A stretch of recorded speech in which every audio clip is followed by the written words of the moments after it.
हम डिस्कस करेंगे ozone depletion substances के बारे में। ओजोन डिप्लीशन सब्सटेंसेज आपको 6 देखने को मिलेंगे।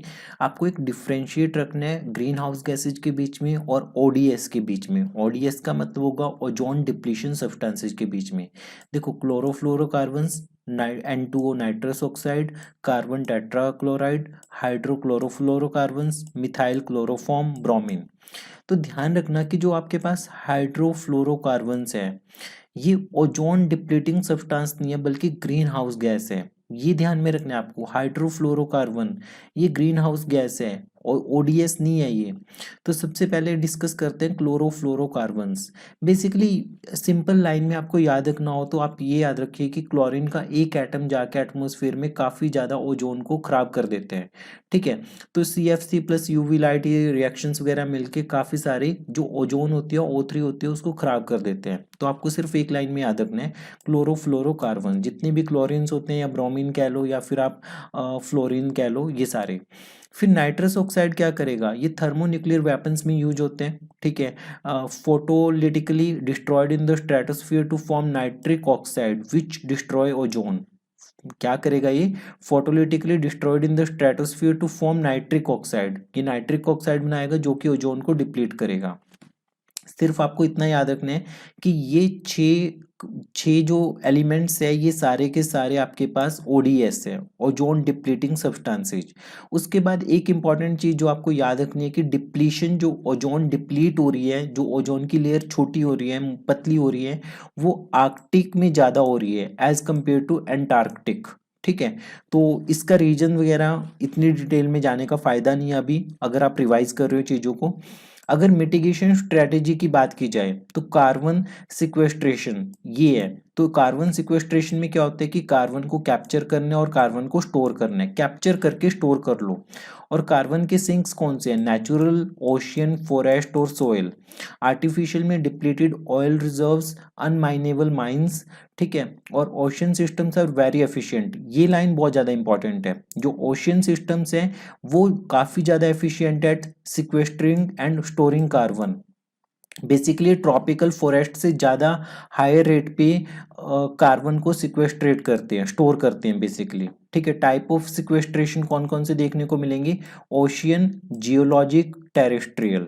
ठीक है, तो कार्बन क्रेडिट का एक कॉन्सेप्ट आया था, ये क्योटो प्रोटोकॉल 1997 में आया था, कार्बन क्रेडिट।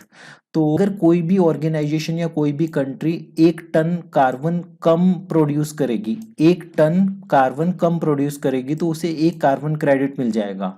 और वो किसी भी कंपनी को सेल कर सकती है जिसने अपनी लिमिट से ज़्यादा कार्बन को एमिट कर दिया।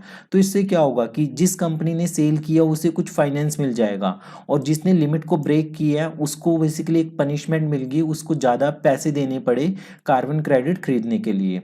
इससे आप ट्रेड कर सकते हो स्टॉक एक्सचेंज में। कहाँ पे, स्टॉक एक्सचेंज में ट्रेड कर सकते हो। फिर multi commodity exchange first time Asia में देखने को मिला टू अलाउ कार्बन ट्रेडिंग।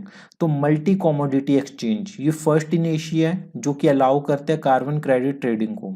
फिर उसके बाद आपके पास एक टर्म है कार्बन ऑफसेटिंग। कार्बन ऑफसेटिंग का मतलब क्या है कि मान लेते हैं कि आपने ए कंट्री में आपने कार्बन ज़्यादा प्रोड्यूस कर दिया। ठीक है, उसको ज़्यादा अपनी लिमिट से ज़्यादा आपने प्रोड्यूस कर दिया। फिर आप क्या करो कि बी कंट्री में वहाँ पे कोई प्रोजेक्ट लगा दो रिन्यूएबल एनर्जी का, वो सब, ताकि बैलेंस क्रिएट हो जाए।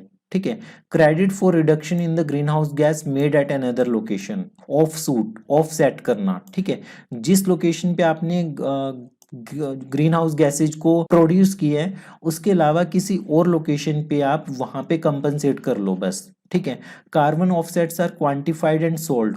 ठीक है, ये ध्यान में रखना है। Difference between carbon credit and carbon offset, बहुत बेसिक सा डिफरेंस है दोनों का। ऑफसेट का मतलब क्या होगा कि permit to emit only when actual realisation result at the another place. ठीक है, कि एक बैलेंस क्रिएट करना। क्रेडिट का मतलब है कि सीधा आपको ट्रांसफर, टेक्नो और फाइनेंस एंड अर्न क्रेडिट, कि डायरेक्ट आप पैसे कमा लो अगर आप कम वो कर रहे हो। ठीक है, उसके बाद land use change, forestry. Land use change and forest, तो ये नेट कार्बन सिंक है, include the carbon pool of living organism, dead organic matter and organic soil carbon. तो लैंड यूज चेंज, फॉरेस्ट्री, ये नेट कार्बन सिंक है। ठीक है। तो बस आपको एक एक वर्ड में याद रखना है, ये क्या चीज़ है, नेट कार्बन सिंक है। कार्बन टैक्स का मतलब क्या होगा, ये बेसिकली किसी फ्यूल में कितना कार्बन के अमाउंट कंटेन्ड है उसके बेसिस पे होगा, किसी फ्यूल में कार्बन की कितनी अमाउंट कंटेन्ड है उसके बेसिस पे कार्बन टैक्स है। इंडिया बेसिकली इस कार्बन टैक्स के अगेंस्ट है जो डेवलप्ड कंट्रीज लगा रही है। नेक्स्ट वीडियो में डिस्कस करेंगे India's national action plan on the climate change. तो इसमें सिर्फ आपको ओडीएस के बारे में, कार्बन क्रेडिट के बारे में, कार्बन सिक्वेस्ट्रेशन के बारे में, इन चीज़ों का एक आइडिया होना चाहिए, बहुत बेसिक सा आइडिया, क्योंकि इसमें स्टेटमेंट्स को देख के ही आप ट्रू फॉल्स की फॉर्म में लेके जा सकते हो।